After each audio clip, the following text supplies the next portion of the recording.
Okay, in this video we're going to learn how to draw parabolas. We're going to look at three simple parabolas, here they are here, and we're going to start with the most basic parabola. To do this we're going to come back to first principles and we're going to use these four values of x, 2, 1, 0, minus 1 and minus 2, and we're going to plot those four values of x, or place those four values of x inside the equation for x to find the corresponding y. I'll start with 0 because it's nice and easy. Put 0 in for x and y is also equal to 0. So I can put a plot at 0, 0. 1 similarly is put 1 in for x, 1 times 1 that's 1. So there must be another plot there. Put 2 in for x, 2 times 2 that's 4, must be, when x is 2, y must be 4. Now if I've done the positive values of x, the negative values of x must be the same, because a negative times a negative is a positive, and I also know that a parabola is symmetrical. Okay, so I'm going to draw a smooth curve on here that shows that I understand what a parabola is.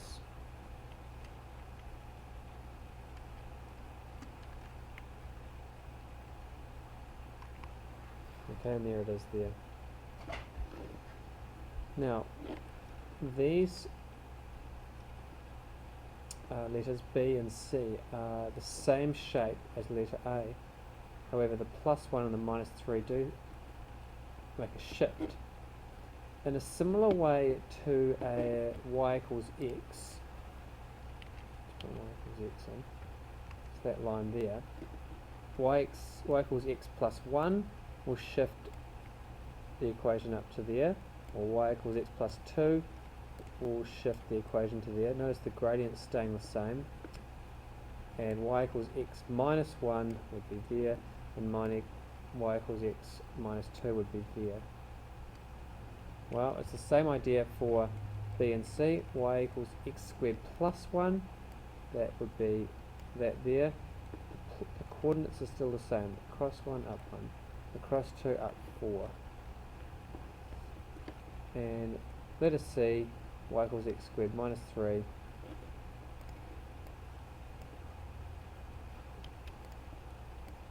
would be this one down here.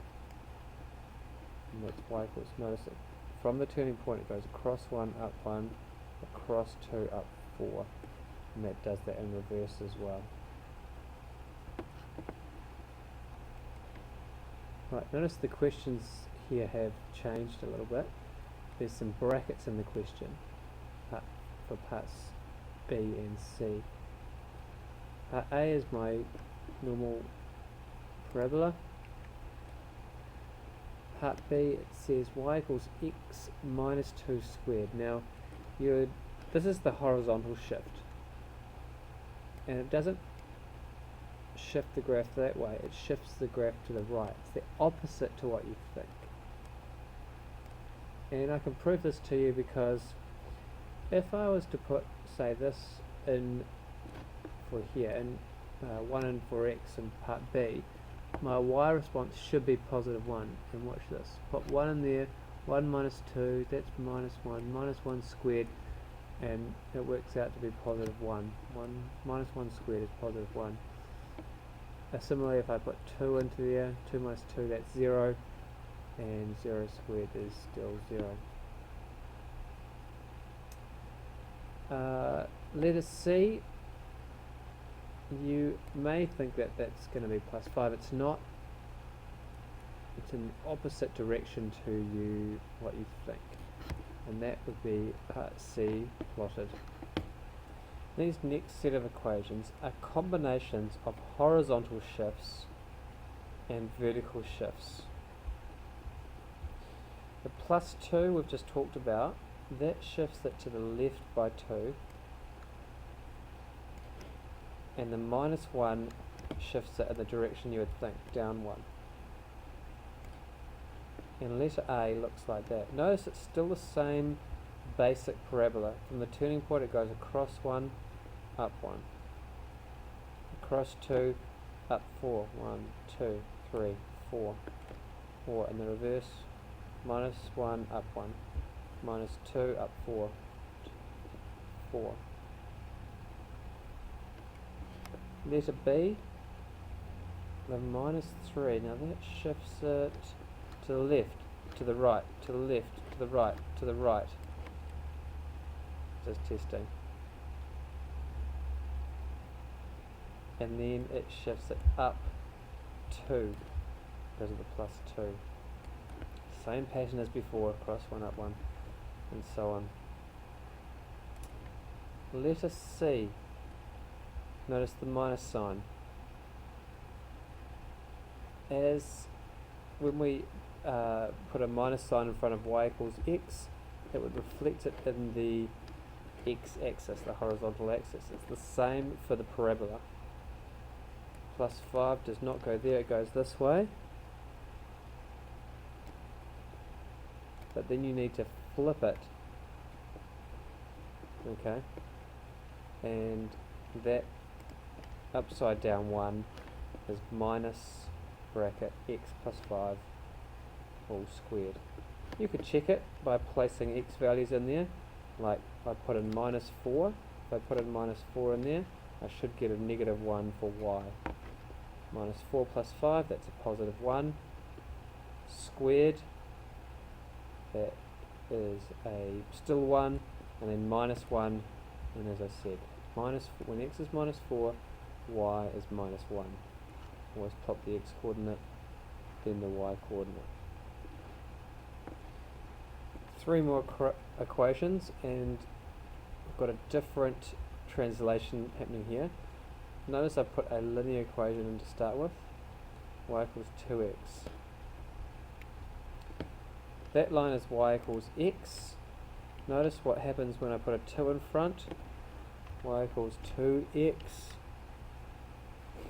The equation gets steeper. Don't forget, the 2 means the rise is 2, the run is 1. 2 over 1, and you can see that anywhere. 2 over 1. In a similar way, when I put y equals x, 2x squared, the parabola gets narrow. Now, I'll just put in y equals x squared so you can see the difference. Okay.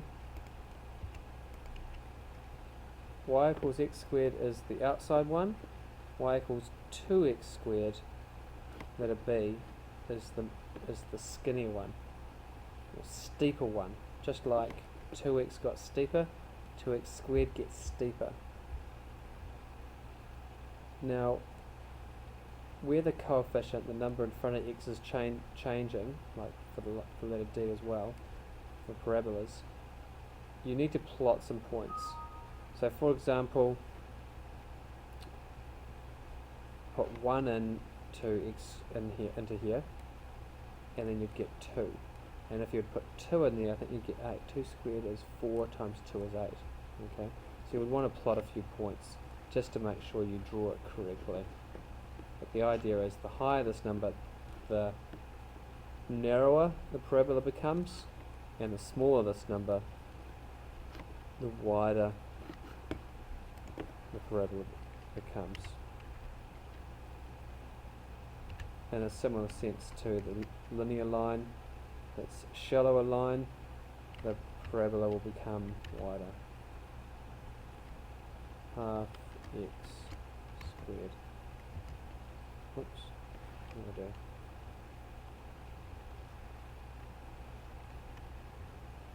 Don't laugh at me. I think it's because I've got a capital X in. That's better. Okay, so the middle one is y equals x squared.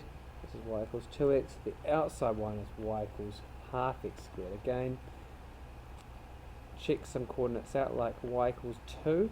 Sorry, x equal to 2. Put 2 into there. 2 squared, that's 4. Half of 4, that's 2. Hence the 2 is on the axis. Okay, 2 more. Letter E. Now letter E has a combination of everything we've talked about so far. Some shifts horizontally, a shift vertically, and also in the amplitude, in other words, how wide or narrow the graph is. So I'm going to start by finding the turning point. I can tell that it goes up 1 to here, and I can tell that it goes to the right by 3. So the turning point is going to be 3, 1. So if I just put a point at 3, 1, that's where the turning point is. Now the 2 means that it doesn't go across 1 up 1 anymore. It actually means it goes across 1 up 2. Now, how did I know that? Well, another way to look at it would be to put the 4 into the equation and just see if it comes out at 3. So 4 minus 3, that's 1. 4 minus 3, that's 1. 1 squared, that's still 1. 1 times minus 2, that's minus 2. And I've forgotten the fact that it's not up here. I forgot the fact that there was a minus sign, so shame. The answer, and it's a good thing I checked, isn't it? Otherwise it looks really silly. So when x is 4, y is minus 1, and 4 minus 3, that's 1. 1 times 1, that's 1. 1 times minus 2, that's minus 2. Minus 2 plus 1, that becomes minus 1. Now, because of symmetry, I know that that's also a point. Okay, and then across 2, down 8 goes off the page. Okay, you need to have a practice at some of those ones where they have everything upside down, shift to the right, shift upwards. And we will just check it by putting the equation into this program. Y equals negative 2 x minus 3 all squared plus 1, enter, and we were correct. And upside down, slightly narrower than usual parabola. That's letter E. Letter F is something for another video, but letter F is in a different format to everything I've covered in this video so far. We'll cover how to solve or how to draw. It is a parabola, but you have to think about it in a completely different sense to the way you would think about everything I've shown you in this video. We'll save that for later.